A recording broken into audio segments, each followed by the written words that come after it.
Ndabaramukije bene data bakunzi amahoro y'umwami wacu Yesu Kristo nabane namwe mwese aho muri hose kw'isi yose. Muri kumwe na Françoise Habonayo, subiye gushimira Imana data wa twese kubw'ubu buntu bukomeye Imana iduhaye kugira ngo dushe kuganira ku ijambo ry'Imana. Imana ishimwe. Reka dusenge. Haleluya, urakoze mwami Yesu, ndagushimiye ineza yawe, ndagushimiye urukundo rwawe, ndagushimiye plan yawe nziza, integuro yawe nziza mwami Yesu, usubiye kutugirira kugira ngo dusubire kuganira na bene data. Mana suye kuza, ndakwinginze ngo mfashe kandi unshoboze kugira ngo bene data basobanukirwe ibyo wababari ibyo ari byo. Urakoze kuko ubikoze gutyo, ni mu izina ryawe ryera Yesu, amen. Bene data, nababwiye muri kumwe na Françoise Habonayo, nzanywe no gusubira kubabarira Imana, ubushobozi bwayo, gukomera kwayo. Imana ishimwe. Ndabizi, musanzwe mubizi, bamwe mwaramenye Yesu, mwarakijijwe, mwarabonye ukuboko kw'Imana, ariko nje kwibutsa canke kubwira bariya batabizi, kuko Imana yarantumye ngo nze mbwira abantu, niba mwarabonye video mperuka gushirako, Imana yarambwiye ngo ngende mbwira abantu ugukomera kw'Imana, ibyo ishoboye gukora. Ngo Imana irashoboye guhana, kandi Imana irashoboye guhezagira canke kugirira neza umuntu. Haleluya. Ibyo byose uko ari bibiri biri mu kuboko kw'Imana. Ariko akenshi hari igihe abantu bavuga ngo ni Satani yabikoze, ngo ni Satani yabigize, abonye umuntu ameze kuriya na kuriya byose akabihereza kuri Satani. Ariko Imana yambwiye ngo nze ndababarire ngo Imana ifise ububasha muri byose. Irafise ububasha bwo guhana kandi irafise ububasha n'ubwo gutabara nabwo. Imana nishimwe. Mu gice cyaheze twerekanye ububasha bw'Imana mu buryo bwo guhana. Iyo umuntu yakoze, Imana yamugenjeje kenshi ikamuhanura kanka, ikamuhanura kanka, haragera igihe Imana ikamukubita kandi ikamukubita akababara. Rero icyo twabivuze mu gice cya mbere dutanze akarorero kuri Nebukadineza, ingene Imana yamukuye kuba umwami akomeye aganza ibihugu byinshi, ikamujana mu ishamba kurisha, kubana n'ibikoko, kumara igihe Imana yenyene yari yarashinze. Imana ishimwe. Abatabibonye iyo video mu ncamake nuko imeze, canke naho ubishaka azogenda kuri iyi shene azobibona. Uyu munsi rero nje kubandanya n'igice gikurikira nk'uko nari narabibemereye yuko tuzoganira ku gice cerekeye kugira neza kw'Imana canke ububasha Imana ifise mu kugira neza umuntu. Akarorero nza gutanga uyu munsi ni akarorero tuza kugasanga hariya mu gitabo ca Samweli, ni ibice 16 na 17 na 18, ariko ndabivuga mu ncamake ntange inyigisho uko nshatse kuyivuga. Hariya turahasanga umuntu yiswe Dawidi. Dawidi yanejeje umutima w'Imana, hanyuma rero Imana nayo iramutabara. Kugira neza kw'Imana kwaragaragaye. Imana mu gukura Dawidi hariya yaragira udutama twase hariya mu bugaragwa, ikamuduza ikamuha kuba umwami w'Abisirayeli. N'urugendo rurerure, nico gituma nababwiye rufata nk'amashapitre ngira nka 3. N'urugendo rurerure, ariko muri urwo rugendo nyene rwerekana gukomera kw'Imana, ingene Imana yakoreye igitangaza Dawidi. Dawidi yari umwana, yarakiri umwana w'umusore aragira intama, kandi bakuru biwe bo bari baramenyereye kugwana, bari mu ntambara, bari mu rugamba hamwe na Sawuli.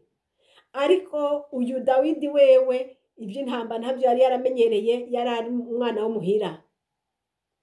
Bene data, Sawuli amaze gukoshereza Imana, agakora nk'uko imana itamubariye.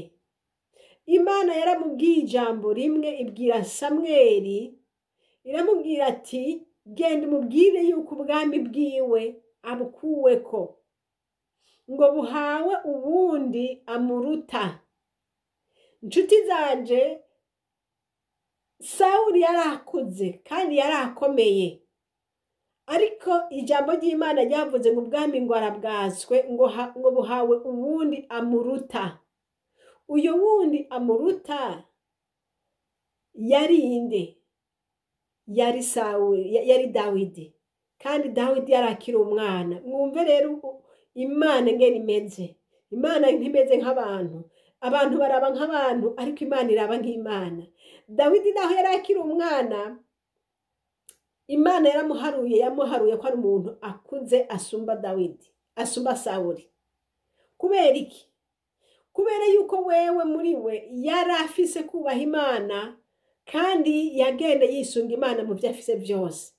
Ariko Dawidi Sawuli wewe hageze ahantu yumva ivyo Imana yamubwiye, aravyumva, mugabo ntiyakora uko Imana yamubariye. Imana idufashe cyane.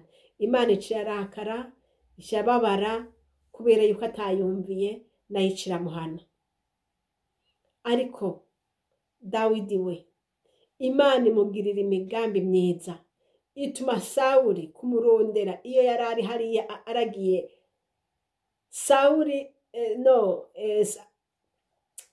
Ituma Samweli kumurondera, kumusiga amavuta, kugira ngo azabe umwami w'Abisirayeli. Yesu nashimwe. Yaramuhamagaye, mugiye mukabisoma uko byari bimeze. Se wa Dawidi yahamagaye abandi bana, arabazana, ariko Imana irabaraba, barabanyakaranga koko, ariko Imana yavuga atoya, muraba nta murimwo wo gusigwa amavuta. Noneho Isayi yari se wa Dawidi, ngo acaraza abwira abwira Samweli. Samweli yari umuvugishwa, niwe yari yatumwe n'Imana kuza kumusiga amavuta. Aramubwira ati abana mfise naba, amwereka abana 7. Wa muvugishwa w'Imana Samweli araberaguzamwo amaso, arabaraba, ariko abona ntawe. Mpwemu w'Imana aramubwira ati muraba ntawe urimo. Aca avuga ati ariko none ni by'ukuri naba gusa. Aha hantu haranyigishije, hampaye icigwa ku bantu bavugana n'Imana. Hari igihe Imana ikubwira ikintu, ariko ukaraba muri realite ukabona umenga ntigishoboka. None ko Samweli bari bamutumye kuza gusiga umwe mu bana ba Isayi. Isayi akaba yamweretse abana 7. Muri abo bana 7 bose urumva Samweli wamenga yabwiza gutoramwo umwe. Ariko Imana irakomeye. Imana irakomeye. Aho niho ukuvugishwa n'Imana cyangwa gukorana n'Imana kwa Samweli kwabonekeye ko guhambaye. Samweli ntiyakorana n'amarangamutima. Iyo agakorana n'amarangamutima yari gucaraba muri abo 7 ati ngira n'uyu. Ko wa wundi wa mbere itamushimye, n'uwa kabiri itamushimye, n'uwa gatatu itamushimye, yacara muri abo basigaye ati ngira ngo uko biri kose ni muri abo basigaye. Ariko aho hose Imana iramwereka ati oya, muri abo ntawe urimo. Imana ishimwe, Imana ihabwa icubahiro. Mu bana 7 bamuzaniye aravuga ati ntawe urimwo, subira ubaze, ariko nta wundi. Imana ishimwe. Hariho uw'Imana yarirondera. Imana yarirondera Dawidi, ariko abandi bari bamaze kumudeklasa, bamaze kubona ko ntacarimwo, n'uwo kuragira impene nyene, n'uwo kuba mu bugaragwa, wose uwo kwegera aho abantu bari. Ntivyoshoboka ngo abe umwami w'Abisirayeli, ntivyokunda ko uwo mwana yosigwa amavuta. Byogenda gute? Oya, naco yomara. Ariko Yesu, haleluya, ntameze nk'abantu. Imigambi yiwe itandukanye n'iy'abantu. Imana ishimwe. Kumbe Imana yari yamutwaye hariya mu bugaragwa hariya nyene kumwigishirizayo, kumugirira entraînement. kumugirira imyimenyerezo kuri ziriya ntama, kuri ziriya ntambwe, kuri ariya madubu, hariya hose yariko araca, kumbe Yesu yariko arakora. Haleluya. Mwene data mukunzi, ntugasuzugure ibigeragezo canke imisozi iri imbere yawe. Oya, ca bugufi wemere wige mw'ishuri Yesu akujanyemwo, kuko harya nyene niwamara kuwiga amasomo yose Yesu yakuzaniye, azoca agukurayo akwereka aho uja gukora akazi. Rero abari mu ma entraînement, abari mu myimenyerezo batojwe n'umwami, uhoraho abaha umugisha. Haleluya, haleluya, haleluya. Nasomye ijambo rivuga ngo naho Aburahamu atatuzi, sinzi nande ntatwemere, ariko Imana iratuzi. Haleluya. Naho abantu batakunze inshuti yanje, ntibamenye n'ivyo ubamwo, ntusimbwe umutima. Iyo Mana dusenga ni Imana ikomeye, nta kintu na kimwe ikora mu kwihenda, ariko byose bikora neza nk'uko yabigabiye. Imana ishimwe. Haleluya. Imana ishimwe. Iyi Mana mvuga ni Imana igira neza, ni Imana y'ubutwari, ni Imana y'ububasha, ni Imana y'icubahiro, nihabwa icubahiro nyene. Haleluya. Dawidi rero se aremera ati hariho akandi kana kari inyuma y'udutungwa. Ego karahari akandi kamwe. Umukozi w'Imana aramubwira ati ntiturya, ntitunywa, ntidukora ikindi kintu na kimwe adashitse, kuko uwo nyene uwo hariho ico Imana yamuvuze. Haleluya. Baca batuma baja kumuhamagara, nabo baca baricara bararindira. Ibyo babwiza gukora ntibabikora, bararindira, kuko ntibari gukora ataje. Yesu nahabwa icubahiro. Baca baragenda baramuzana Dawidi. Bamuzanye, Bibiliya ivuga ngo bamusigira amavuta imbere ya bene se.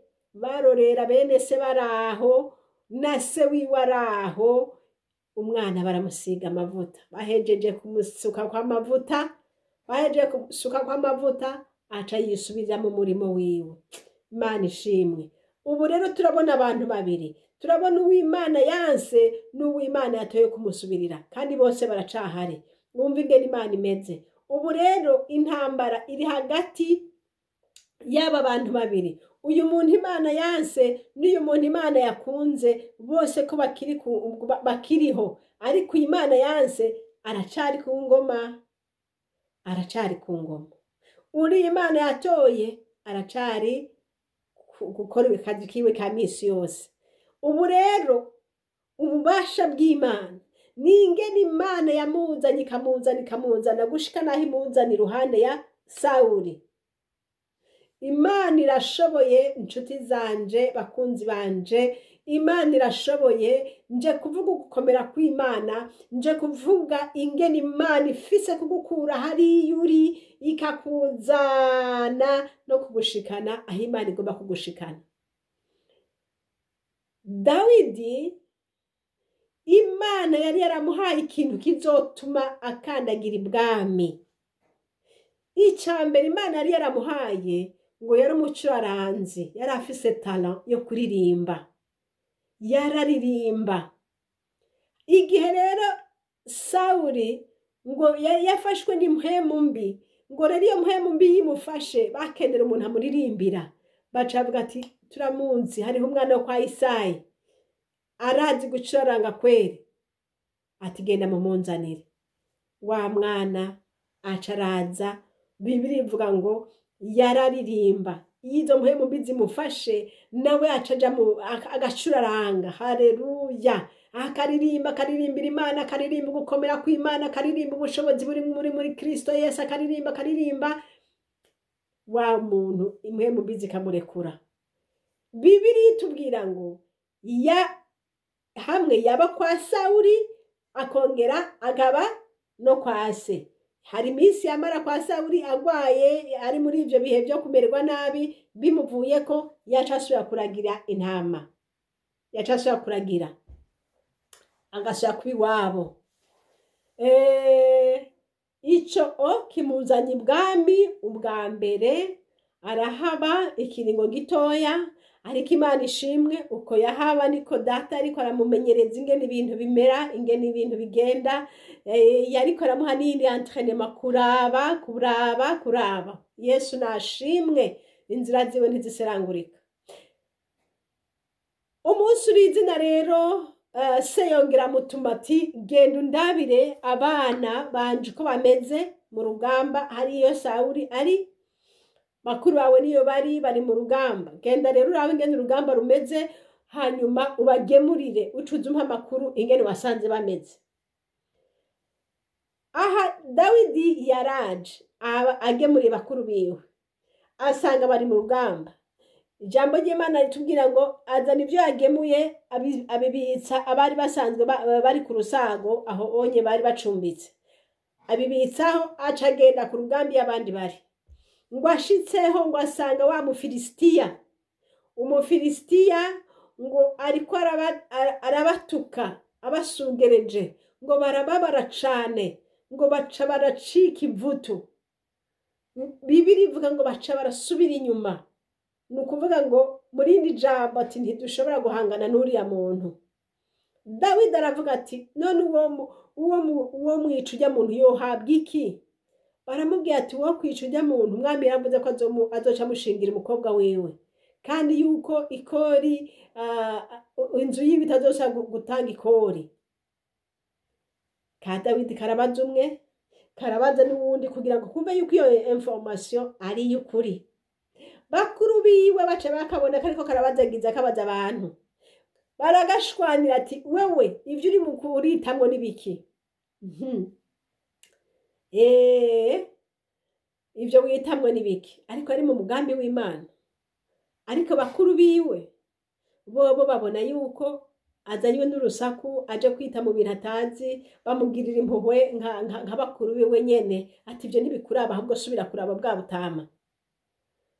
Ariko wewe kuko yari isaha y'Imana yageze, yari isaha y'Imana kugira ngo Imana yerekane vya bindi yashira muri we. Imana ihora yicira inzira. Nibi niko navuga gukomera kw'Imana n'ububasha bw'Imana nshuti zanje.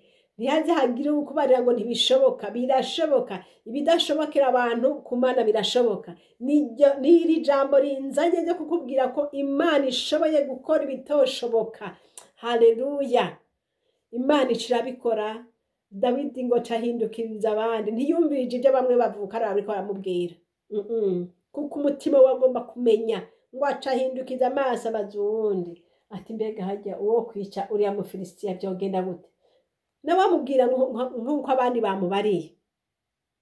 Aca abatuma ngo genda mubwire umwami, mumubarire muti reka guhagarika umutima, reka kubabara, reka gucika ivutu. Haleluya. Jewe Dawidi mwene Isayi ndahari kandi genda mubwire uti uriya muntu aramwica.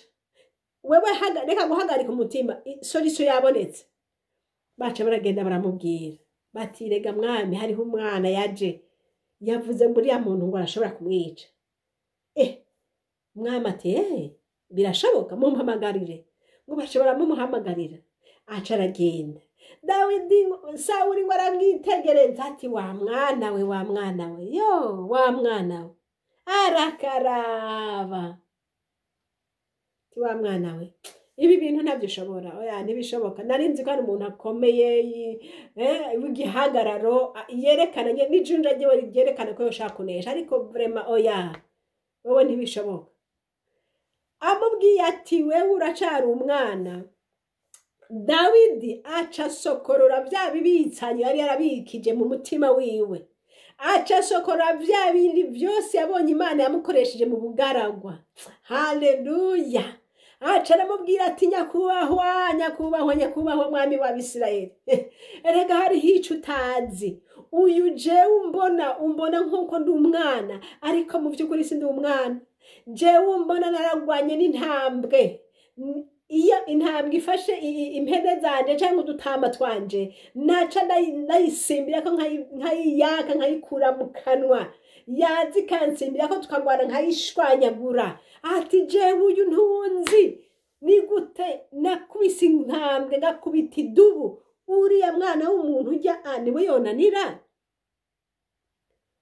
Dawidi ati Sawuli abyumvise ati bya bindi birashoboka, kumbe birashoboka akamunesha. Ati none nyakubahwa, Imana yandinze muri kiriya gihe ikankiza bijya bikoko, yobura kunkiza uyu muntu? Sawuli aba aramukonvense, aramwemeje, arabyemeye. Haleluya, Imana ishimwe. Imana iduha amajambo yo kwemeza abantu naho biba bigoye, ariko Yesu nyene akabemeza. Imana ihabwa icubahiro. Aramwemeza uhoraho Imana, aramwemeza, aca aremera ati rero mwana sawa. Mugabo rero kubera yuko ujya afise ibigwanishwa, ujya afise inkinzo, afise ibirato bikomeye, afise ibiki, afise kasike, afise icumu, afise byose, ngwide rero nawe ndaguhe kugira ngo uje kugwana n'uriya. Byanyibukije mugani abarundi bakunda kuvuga ngo amaboko aramukanye n'ayangana. Ni ukuvuga kandi ikindi naco ngo niba uje kugwana n'uriya afise biriya, raba ko nawe ufise nka bijya afise, canke ushoboye kuronga ibimusumba sawa, mugabo niba atabihari ufuma ufita nka bijya afise kugira ngo mushobore guhangana. Dawidi aca bugufi, aremera. Bibiri tubwira ngo aramuzanira birato, aramuzanira ngo ikoti y'ivyuma, arayambara, amuzanira n'ibyo mu mutwe, amuzanira n'icumu, amuzanira bya bindi byose mubona bagenda bambaye. Bimwe Goliyati yari afise. Dawidi ngo amaze kuvyambara, yambaye impuzu za Sawuli, ngo aratambuka ngo abona ntibishoboka. Ngo aca aravuga ngo nyakubahwa, ibi bintu ntabyo namenyereye. Bibiri tubwira ngo aca aravyiyambura. Haleluya. Aca yimerera kwa kundi nyene, yambara bya bigwanishwa yari afise hariya mu bugaragwa, yiyambaza Imana yiwe, yizera rurema, aravuga ati Imana ngwino mfashe. Haleluya. Aca aragenda. Imana ishimwe, Imana ishimwe, Imana ishimwe. Ageze imbere ya Sawuli, ya Goliyati bene data, Goliyati amubonye ngo aca atangura kumutuka, ngo amubwira ngo mbega ngo ahuje kungwanya ngo ufise agakoni, ngo jewe mbaye imbwa. Aca ngo atangura kumutuka mu mazina y'Imana zabo, ngo aramutuka, aramuvuma. Yesu we, Imana nziza nyaguhora ku ngoma iragahezagirwa. Yarazi gose ko amajambo yiwe ashaka kumucikisha imvutu agaca ahunga, nk'uko abandi bahora babigenza, nk'uko Abisirayeli yari yarabagenjeje bagacika imvutu. Ariko ntiyamenye ko hariho mwene Isayi yari afise ugushira amanga muri we, yari afise ubushobozi bw'Imana muri we, yari afise Imana iba muri we, yari afise amajambo akomeye, yuzuye umutima wiwe, yuzura n'ubwenge bwiwe. Iyo Mana yabonye nta majambo yandi y'ivyo kumutuka no kumucigisha imvutu yari kuronka haja. Imana ishimwe. Haleluya. Dawidi yamwumvirije, ngo aca aramubwira. Haleluya. Atumve ndakubwire wa Mufilisitiya we, ubu nyene ngira ndakwice, ndaguca izosi, kandi bagenzawe bandi ndabahereza ibikoko birabarya. Ati kandi uyu munsi biramenyekana yuko hari Imana mu Bisirayeli. Haleluya. Haleluya. Ati uyu munsi n'umunsi Imana yashinze kugira ngo bimenyekane ko umuntu adakira mu ntambara, adatsinda kubw'ibigwanishwa vyiwe. Umuntu natsinda kubw'ubwinshi bw'abantu afise, ariko umuntu atsinda kubw'Imana. Haleluya. Aca arabimubarira. Aya majambo uyasubiye mukayaraba, yari amajambo, yari profesi, yari Imana iri kiravugira muri we, kubera yuko Dawidi nta nkota yari afise ngo ahava amwicisha, ntaco yari afise ahava amukatisha umutwe, ntaco yari afise ahava akatisha abo bandi. Oya, ariko yari yizigiye Imana, kandi ko niko vyabaye. Bibiri tubwira ngo yari yifitiye utubuye dutanu, ngo acafata ngo acakora inyuma mu gafuko yari yitwaje akuramo ya mabuye ibuye rimwe ngo rica rimucumita riramukubita aca arapfa. Amaze kugwa hasi rero aca ariruka agasokora inkota yari afise niyo yango yaciye amuhohosha kwa kundi nyene ngo ndaguca umutwe aca amuca umutwe. Kandi n'abandi bose baca yo Imana ishimwe, haleluya. Niko byagenze murabisoma. Imana igirira neza Dawidi, yaciye mu ntambara nyinshi, ariko ico kintu yakoze ico ngico camutumye acaba kwa Sawuli burundu. Ntiyasubiye kuza aragenda kwa se yongera agaruka nka yahora akora. Bibiri ivuga ngo yaciye aba muri iyo nzu abana na Sawuli. Imana ihabwa icubahiro. Nanone Yesu abamwinjije ibwami, abamwinjije kuraba ibintu byose ingene bimera. Nanone Yesu amugira neza, amuha umukunzi yitwa Yonatani ngo barakundana nyagukundana. Haleluya. Ngo yaramukunda nkuko yikunda. Bibiliya niko ivuga. Intambara zose yaciyemwo Yonatani yagendera mugwanira, Yonatani yagendera muvugira. Ayo majambo n'amajambo muzoyasoma. Igihe carageze Dawidi Sawuli arababara agira ishari ati uyu muntu narumvise ko azonsubirira, none yishe Goliyati, none abagore bariko baramuririmba, none rero yantwaye icubahiro n'ibiki byose. Acagerageza kumugwanya ngo amwice.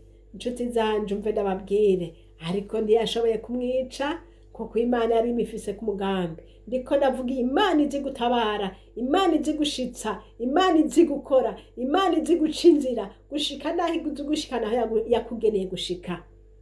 Iyi Imana izi gukura kucavi gashikana hariya niko izokugira neza. Nawe mwene data ni wayubaha.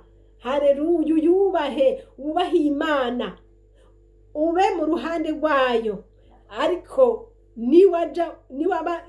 niwaja kinyume n'Imana ukatandukana n'Imana, uzobona ukuboko kwiguhana kw'Imana. Ariko niwaguma mu ruhande rw'Imana, uzobona ukuboko ko gutabara kw'Imana. Imana ihabwa icubahiro. Dawidi yabonye ukuboko ko gutabara kw'Imana. Imana iramugira neza. Ushishikaye gusoma waza kubona ko fin de fait Dawidi yashitse kuba umwami w'Abisirayeli nk'uko Imana yari yaramubwiye. Aba umwami w'Abisirayeli. Kandi murazi neza yuko kugira ngo ube umwami, iyo umwami apfuye umwana we niyo yamusubirira. Umwana we yapfuye imfura yiwe niyo yamusubirira. Murabizi ko biragenda gutyo. Ariko iyi Imana yinjiye iraca inzira naho itariri, iraca inzira. Ugiye murasoma muzobona ingene Dawidi yahavuye ashika ku ngoma naho atari uwo mu muryango canke muri iyo linye yaba Sawuli. Ariko Dawidi ivy'Imana yavuze birashika. Imana nishimwe, Imana nihabwa icubahiro. Data uragaheza gigura Imana. Uko ububasha bwawe bumeze ntawo budondora ngo abuheze. Ariko turagushimiye Kristo Yesu, wowe uhambaye uri mu ijuru. Wambwiye ngo nimbwire abantu, haleluya, ngo bamenye gukomera kw'Imana, bamenye ko Imana nta kinanira, iraca ahatari inzira irahaca, ipfa kubigomba kugirira neza, ubibwiza kugirira neza. Mana ndagushimiye ubwo bubasha bwawe butuma bakwegamitse ku mutima bose ukuboko kwawe kubaramira kukabatabara. Nushimwe Kristo Yesu. Data ndagushimiye ububasha bwawe n'inkomezi zawe. Ufashe mwene data ari mu ruhande rwawe, amenye yuko ufite inzira zo kumutabara, amenye yuko ufite inzira zo kumuhezagira, amenye yuko ufite inzira zo kumurwanira bya bindi byose bimuhanamiye, amenye ko ufite ububasha n'inkomezi. Urakoze mwami Yesu, ndagushimiye. Umenye mwami wanje, umenyeshe mwene data wundi yase kukwizera kama gutera kagere yuko ufite ububasha bwo kumukubita ukamukura ku ngoma ukamusubiza hasi. Mwami, abantu bose bagutinya nk'Imana, baguhindira agashitsi kuko uri umwami ushoboye. Urakoze mwami Yesu. Turagushimiye ubuntu bwawe n'imbabazi zawe, tugushimiye inkomezi zawe, tugushimiye gushobora kwawe Mana. Urakoze mwami Yesu kukugira neza kwawe. Mana urakoze, hezagira bene data bumvise iyi nkuru, bene data bumvise aya majambo, mwami bakwegamike ku mutima kuko uri umwami ukomeye. Ngushimiye ko uvyumvise kandi ubikoze, ni mu izina ryawe ryera Kristo Yesu, amena. Haleluya. Mana ishimwe bakunzi b'umwami Yesu, mwari kumwe na Françoise Habonayo. Iyi shene tuvugira ko ni shene Habonayo, wanditse muri majuscule uco bibona vyose byo natanze, wanditse Habonayo muri majuscule. Imana rero nihabwa icubahiro. Nomero za telefone ni za zindi, ni +46 768 00 65 46. Imana data ibahezagire mwese, amena.